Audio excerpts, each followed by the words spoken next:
আরে স্যার, আপনি আসুন আসুন, বসুন।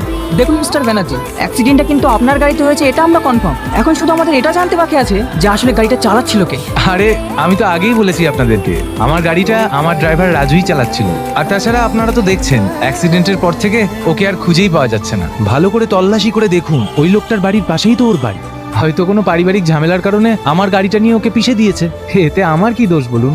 আপনার বয়ান শুনে আমরা ওর বাড়িতেও গিয়েছিলাম, কিন্তু ওর অন্ধফোনটা বলছে ও নাকি আপনার কাছে বম্বে গেছে। সম্পূর্ণ মিথ্যে কথা। আপনি তো সবই জানেন, আমার ব্যবসা সব এই রাজ্যে। তাহলে আমি ওকে কেন বাইরে পাঠাবো? আরে এসব অভিনয়, নিজের ভাইকে বাঁচানোর জন্য। Okay mister Banerjee. দেখুন, ও চোখের অবস্থা কিন্তু দিন দিন খারাপ হয়ে যাচ্ছে। আপনি যত তাড়াতাড়ি পারেন টাকার ব্যবস্থা করে অপারেশনটা করে ফেলুন।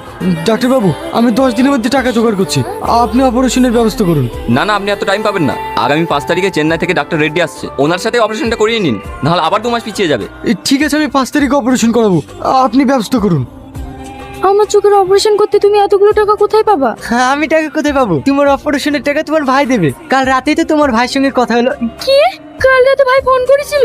আমাকে ফোনটা দাওনি কেন? আমি ভাইয়ের সাথে কথা বলতাম।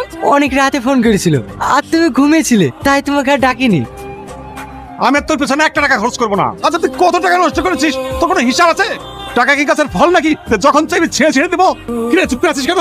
মেরে টাকা নিয়ে যা, নয়তো বল বাড়ি ঘরে আগুন লাগিয়ে দেবো, নয়তো আমার নামে পাড়াইকার টাকা ধার করে নিয়ে আয়, আমাকে পরিশোধ করতে হবে। আমার সবচেয়ে বড় ভুল হয়েছে কি জানিস? তোর মতো একটা কুলঙ্গার ছেলেকে জন্ম দিয়েছি। বিশ্বাস করো আব্বা, এই টাকাটা আমার জন্য চাইছি না, এই টাকাটা একটা অন্ধ মেয়ের জীবনে আলো ফিরে আনার জন্য চাইছি।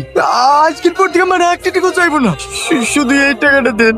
রাহুল, তোর চোখে পানি? আজ তোকে দেখে আমি সত্যি অবাক হয়ে যাচ্ছি। যে ছেলেটা কোনোদিন কারোর কাছে মাথা নত করেনি, সব সময় মানুষের সাথে খারাপ ব্যবহার করেছে, আর আজ সে একটা অসহায় মেয়ের জন্য এতটা পরিবর্তন। মেয়েটা চিকিৎসা করতে কত টাকা লাগবে? যত টাকা লাগবে সব আমি দেবো। 5 লাখ। 5 লাখ টাকা? আয় আমার সঙ্গে।